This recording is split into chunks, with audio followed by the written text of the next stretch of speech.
திமுக வந்து தீய சக்தி இல்ல mister Vijay. Vijay sir, CM sir. So DMK வந்து தீர்மானிக்கிற சக்தி.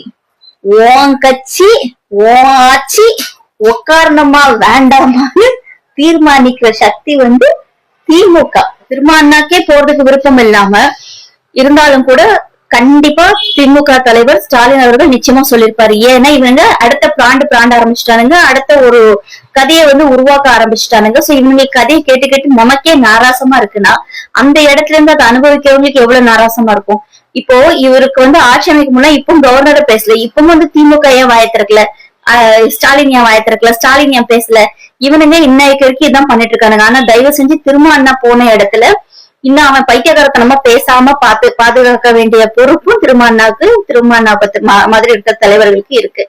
சோ இனி வந்து எதுக்கு எடுத்தாலும் திமுக குறை சொல்லாம நீ ஆட்சி எப்படி அமைக்க போற, மரியாதைனா என்ன, தலைவர்களை எப்படி பேசணும், அரசியல் மேடையில எப்படி பேசணும், இனி நீ என்ன பண்ண போறன்றத சொல்லணும்.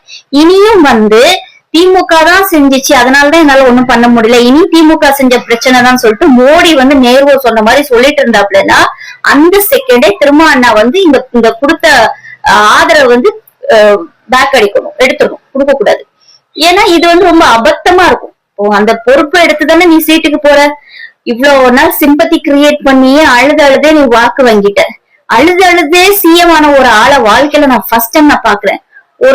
ஒரு அரசன்னா, ஒரு தலைவன்னா வீரமானவன் எதுக்கும் துணிஞ்சு நிப்பான், மக்களுக்காக நிப்பான்னா, இது மக்கள் கிட்ட இருந்து பிச்சை கேட்டு மக்கள் கிட்ட இருந்து அழுது போலவே ஓட்ட வாங்கி இன்னைக்கு உன்னோட ஆளுங்கதான் அழுறானுங்க.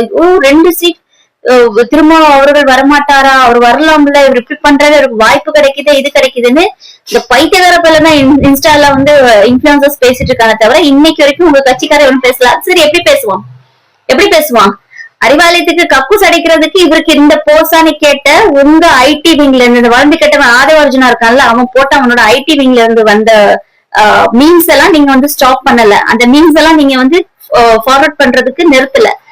அப்போ 2 சீட்டு திரும்பன்னு சொல்லி வெக்கமே இல்லாம அசிங்கமா கமெண்ட் பண்ண இதே வாய் தான் அந்த 2 சீட் திரும்ப கிட்ட போய் பிச்சை எடுத்திருக்கீங்க. 4 நாளா பிச்சை எடுத்து இன்னைக்கு உங்களுக்கு வந்து இந்த திராவிட முன்னேற்ற கழகம் கூட்டணி வந்து உங்களுக்கு பிச்சை போட்டுருக்கு போனா போகட்டும்.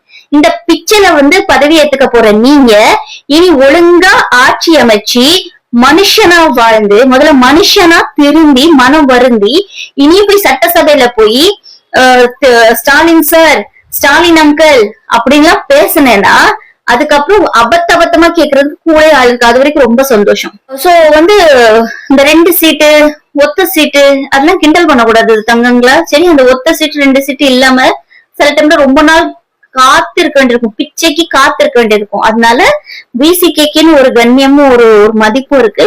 அதே மாதிரி முஸ்லிம் லீக் கட்சி தலைவர் அவருக்கும் வந்து மிகப்பெரிய, அவரு மேல நாங்க ரொம்ப பெரிய நம்பிக்கை வச்சிருக்கோம். கண்டிப்பா பாஜகவால எந்தவித ஆட்டமும் ஆட முடியாது அப்படின்றத நாங்க ரொம்ப அனித்தரமா நம்புறோம். சோ எப்போ வேணாலும் உங்க ஃபியூஸ் புடுங்கப்படும், அதனால ரொம்ப கவனமா இருக்கணும். அப்புறம் நம்ம வந்து 2 வயது பாட்டு பாடிட்டு அப்படியே இருப்போம். திமுகவை எதிர்க்கிறதுல வந்து பச்சை பிள்ளை விளையாட்டு. அதனால இனி இந்த திமுக வந்து வேற ஏதாவது சொல்லி பண்ணீங்கன்னா அப்புறம் நாங்க வந்து இந்த இணையதள ஊபிசா இருக்கோம்ல, நாங்க வந்து டீசன்ட் பாலிடிக்ஸ் எல்லாம் பேச மாட்டோம். எங்களுக்கும் தெரியும் டாடி மம்மி இதெல்லாம் பேச எங்களுக்கும் வரும், நாயே பேய இது உங்களுக்கு பேச வரும்.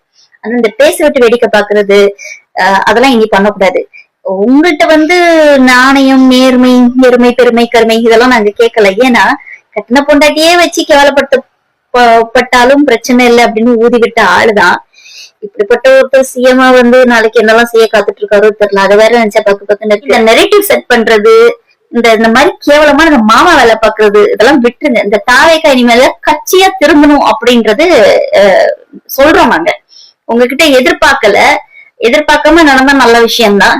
என்ன பண்ண போறீங்கன்னு போக போக பாப்போம். ஓட்டு எண்ணிக்கை முடிஞ்சு 5 நாள் வரைக்கும் வாயை திறக்காத, ஓட்டு போட்ட மக்களுக்கு கூட நன்றி சொல்லாத. ஏன்னா இன்னொரு விஷயம், நம்ம ஆட்சி அமைப்போன்றதே ஒண்ணு தெரியாது, செத்ததுக்கே வாயை திறக்காத ஆளுதான் நீங்க. இப்ப வந்து இதுக்காக வாயை திறக்க போறீங்க, இனிமேலாவது வாய் திறந்து நன்றி சொல்லுங்க. தயவு செஞ்சு உங்களுக்கு வாக்கு செலுத்தின நபர்களுக்கு நன்றி சொல்லுங்க. சரி, எப்படி ஆட்சி அமைக்க போறீங்க? 2500 ரூபாய் வந்துடணும், 6 சிலிண்டர் வந்துடணும். வரலன்னா இன்னும் அசிங்கமா கேட்போம். அதுக்கப்புறம் நீங்க எப்படி ஆளை வச்சு கேட்டீங்க அதே மாதிரி எங்களுக்கும் கேட்க தெரியும், வண்டை எங்களுக்கு கேட்க தெரியும்.